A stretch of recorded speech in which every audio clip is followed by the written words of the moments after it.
बोलिए श्रीमन्नारायण भगवान की जय। प्रिय भक्तों, मार्गशीर्ष मास की पूर्णिमा बहुत ही महत्वपूर्ण होती है।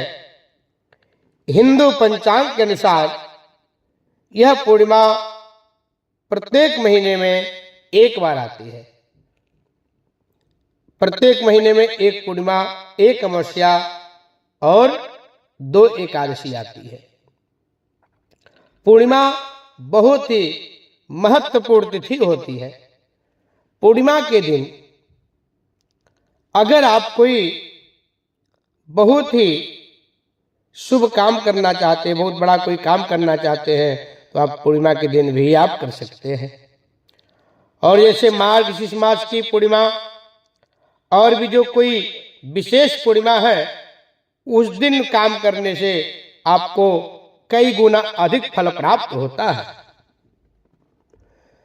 इस बार मार्गशीर्ष महीने में जो पूर्णिमा आ रही है वह बहुत ही ज्यादा फल देने वाली है और बहुत ही महत्वपूर्ण पूर्णिमा बताई गई है।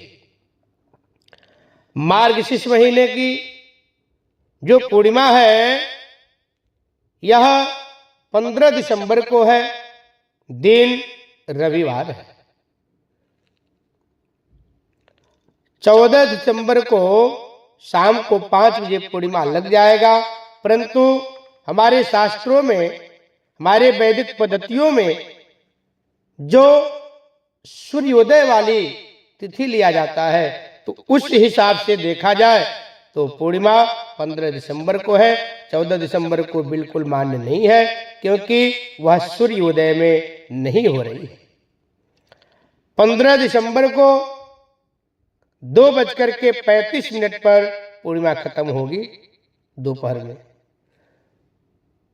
उदया तिथि के हिसाब से पूरा दिन पूर्णिमा का पूजा होगा, पूरा दिन पूर्णिमा का कथा इत्यादि होगा और पूर्णिमा के दिन गंगा स्नान किया जाता है, गंगा जी में दीपदान किया जाता है। और मार्गशीर्ष महीने के पूर्णिमा की तो बातें निराला है।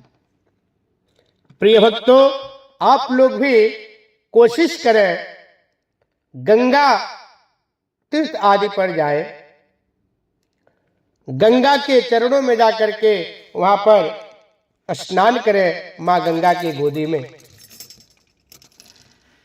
अपने पितरों के लिए, अपने लिए मां गंगा से प्रार्थना करना चाहिए, आप हमारे घर में सुख समृद्धि ऐश्वर्य की प्राप्ति करें। हे मां गंगा, आप मेरे ऊपर अपना पूरा आशीर्वाद बनाएं। और अपने पितरों के लिए हाथ में अंजलि बना करके जल दान किया जाता है। उस दान से, उस जल को अर्घ्य देने से आपके पितरों को मोक्ष प्रदान होता है, सद्गति प्रदान होता है। जो आपके पितृ अगर भटक भी रहे हैं, आप जो है गंगा में स्नान करते हुए, अंजलि से जल चढ़ाते हुए, जल चढ़ाए और प्रार्थना कर लें, उनको मोक्ष की प्राप्ति भी हो जाती है। साथ ही साथ आप अपने ननिहाल पक्ष के भी जो आपके पूर्वज नहीं है, पर नाना या नानी नहीं है, उनके लिए भी भगवान से स्मरण करें, गंगा मां से स्मरण करें, भगवान नारायण से स्मरण करें, प्रार्थना करें। हे भगवान नारायण, हे मां गंगा, हमारे पितरों को मोक्ष प्रदान करें, सद्गति प्रदान करें और उनको बैतरणी नदी भी पार कराएं।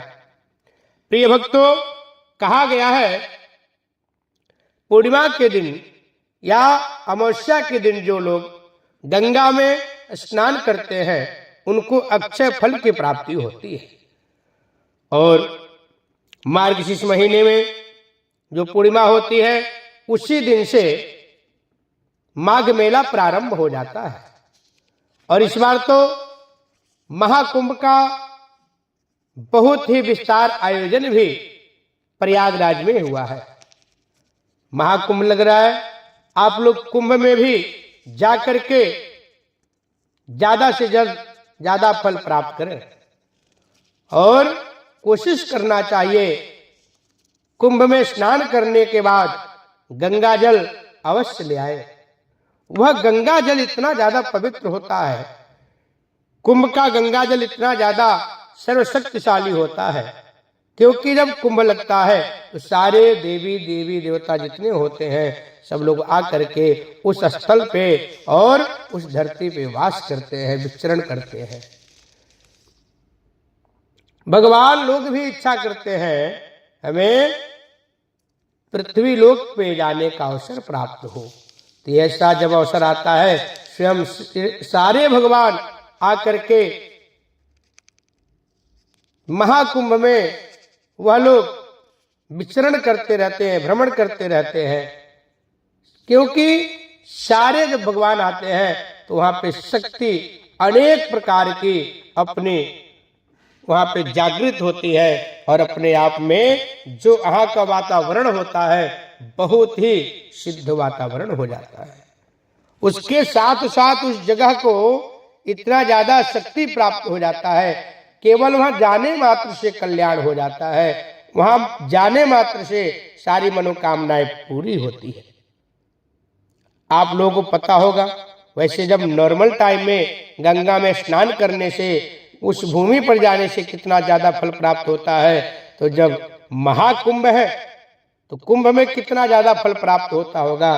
तो आप लोग अवश्य जाएं और कुंभ में स्नान करें, माँ गंगा का अपने ऊपर आशीर्वाद प्राप्त करें, साथ में सभी देवी देवताओं का अपने ऊपर आशीर्वाद प्राप्त करें। जो कल्पवास होता है, 4 महीने का कल्पवास किया जाता है, वह मार्गशीर्ष के पूर्णिमा के दिन से शुरुआत हो जाता है, वह 4 महीने तक कल्पवास चलता है। कल्पवास में जो आपको सबसे ज्यादा स्वादिष्ट भोजन, स्वादिष्ट आहार लगता है, उसमें से एक चीज आपको त्यागना पड़ता है, एक चीज हमेशा के लिए छोड़ना पड़ता है।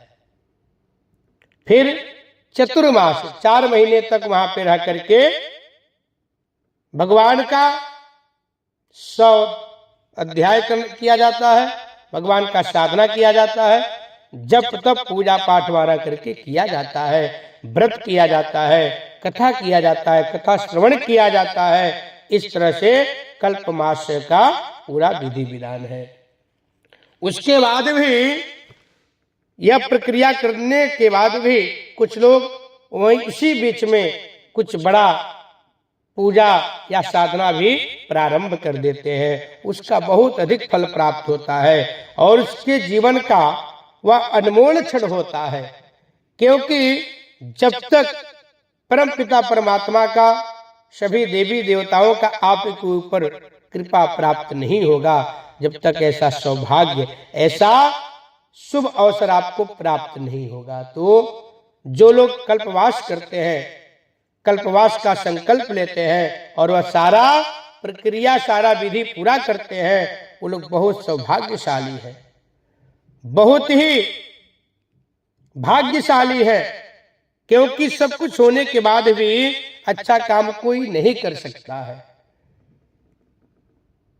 आप सर्व संपन्न है, सब कुछ आपके पास है, पैसा भी है, घर भी है, कारोबार भी है, सब कुछ संपन्न है, सामान भी है पूजा पाठ का, हवन का, लेकिन जब तक आपका भाग्य उदय नहीं होगा, आपके ऊपर दैविक कृपा प्राप्त नहीं होगा, जब तक आप अच्छा काम, सत्कर्म, पुण्य कर्म नहीं कर सकते हैं, तो आप बहुत भाग्यशाली हैं जो कल्पवास का संकल्प लेकर के और उसको पूरा भी कर दिए। जो एक बार कल्पवास करता है वह अपने परिवार के सभी लोगों को मोक्ष प्रदान कराने का शक्ति रखता है। जो लोग एक बार कल्पवास करते हैं वह अपने पितरों को भी मोक्ष प्रदान कर देते हैं। आप सोच सकते हैं कल्पवास में कितना ज्यादा शक्ति होता है, कितना ज्यादा वह प्रभावशाली और चमत्कारी है। आप लोगों को मैं बता दिया हूं, 15 दिसंबर पूर्णिमा के दिन यह स्नान करके गंगा जी में, जमुना जी में आप भगवान श्री नारायण का, मां गंगा जमुना जी का आशीर्वाद प्राप्त करें। और अपने पूर्वजों को मोक्ष कराएं और अपने भी मनोकामना पूर्ण करें, आपका भी कल्याण हो जाएगा।